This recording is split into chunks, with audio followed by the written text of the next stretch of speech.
మనం చేసేటువంటి అతిపెద్ద తప్పు ఏంటంటే అందరి వైపు చూస్తుంటాం, మనలో మన వైపుగా మాత్రం ఒక్కసారి కూడా మనం చూసుకునే పరిస్థితి లేదు. వాడు మంచివాడు కాదు, వీడు మంచివాడు కాదు, ఆ కుటుంబం మంచిది కాదు, ఈ కుటుంబం మంచిది కాదు, వాళ్ళ గురించి మీకేం తెలుసు, వీళ్ళ గురించి మీకేం తెలుసు అని మాట్లాడుకుంటూ మన గురించి మనం మర్చిపోతున్నాం. అందుకే ఒక్కసారి నీ గురించి నువ్వు ఆలోచించు.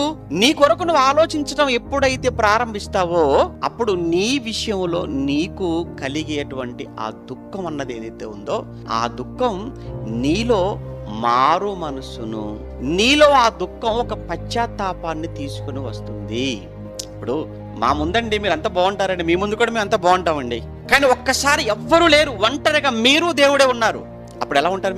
మీరు అన్న మాటలు, మీరు చేసిన పనులు, చూసిన చూపులు, మీ బ్రతుకు అంతా తెలిసిన దేవుడు ముందు మీరు మోకరించితే మీ పరిస్థితి ఏంటో ఒక్కసారి మీరు ఊహించండి. సముద్ర తరంగాలులా కష్టాలు సుఖాలు కలిసి ఉంటాయి.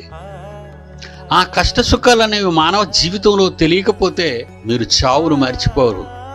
చావు గురించి ఆలోచిస్తే ఎప్పుడు చస్తామో అని భయాందోళనతో మీరు ఉండిపోతారని దేవుడు ఏం చేశాడంటే కష్ట సుఖాలను మానవ జీవితంలో ప్రవేశపెట్టాడు.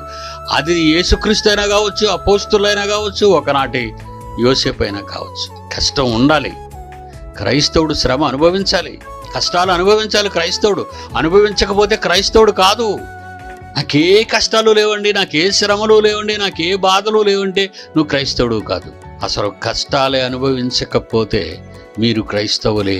నీ జీవిత కాలం అంతా అది 10 ఏళ్ళ, 20, 30, 40, 50, 60 ఈ 60 ఏళ్ళ ఆయుష్కాలంలో తుచ్చమైన కోరికలకు, తుచ్చమైన అభిలాషలకు లోనైపోయి వాళ్ళ జీవితాలను పాడు చేసుకుంటున్నారు. చేయరాని కార్యం నువ్వు చేయాల్సినే కాదవి, కానీ నువ్వు చేస్తావు.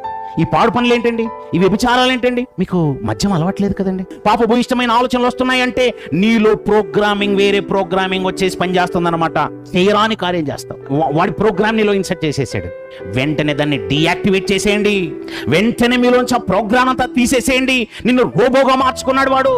వాడి యొక్క సైన్యంలో చేర్చుకున్నాడు వాడు. డబ్బుకి నువ్వు మారిపోతున్నావు అంటే బ్యాక్గ్రౌండ్ వాడే ఉన్నాడు. కామంతో నువ్వు మారిపోయావంటే బ్యాక్గ్రౌండ్ వాడే ఉన్నాడు. తుచ్చమైన అభిలాషలకు లోనైపోయావంటే బ్యాక్గ్రౌండ్ వాడే ఉన్నాడు.